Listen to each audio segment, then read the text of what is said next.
Hello. In this video we're going to talk about L'Hopital's rule. Now L'Hopital's rule is something that helps us evaluate limits of functions that we could not normally evaluate because they are indeterminate.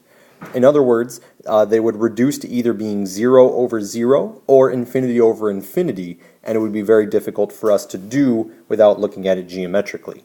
So L'Hopital's rule gives us a more algebraic, or I guess a calculus type way of approaching these. So we have to start with a few conditions here. We have two functions f and g, and both are differentiable, and we need to know that g prime is not 0 near a. It can be 0 at a, but not 0 near a.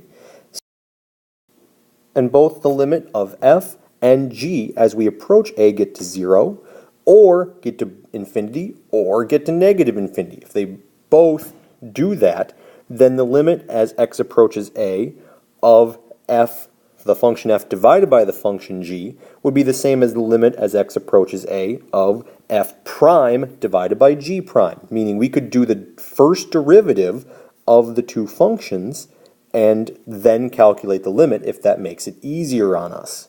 Okay? We also may end up doing the second derivative and third derivative. We can keep going on this until this thing is reduced to a form that we're capable of handling.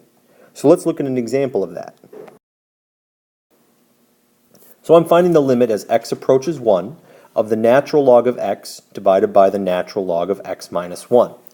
Now, to make sure that we can use L'Hopital's rule, we need to determine whether this is an indeterminate value here. So if I do the limit of ln x as that approaches 1, if I just put 1 in for x, the natural log of 1 would result in 0. So if I do the limit as x approaches 1 of the bottom half, x minus 1, once again, if I just plug 1 in, 1 minus 1 gets me 0. So if I just plugged it in, I'd get 0 over 0, and that would be an indeterminate form. So instead, we apply L'Hopital's rule, which means we do the derivative of both the top and the bottom. So I'll write that here. So we do the limit as x approaches 1, and we'll do the derivative of the natural log of x with respect to x, and we'll do the derivative of x minus 1 with respect to x. And so the limit as x approaches 1, the derivative of the natural log of x is 1 over x.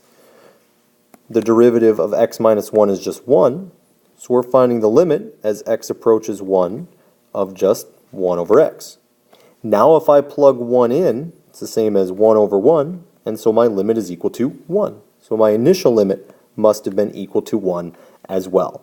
So that means that the function ln x divided by x minus 1 gets close to 1 at that at an x value of 1, but we'll never actually reach there because we are undefined at that point. Okay, so we'll do more examples with L'Hopital's rule in class. For now, we are done.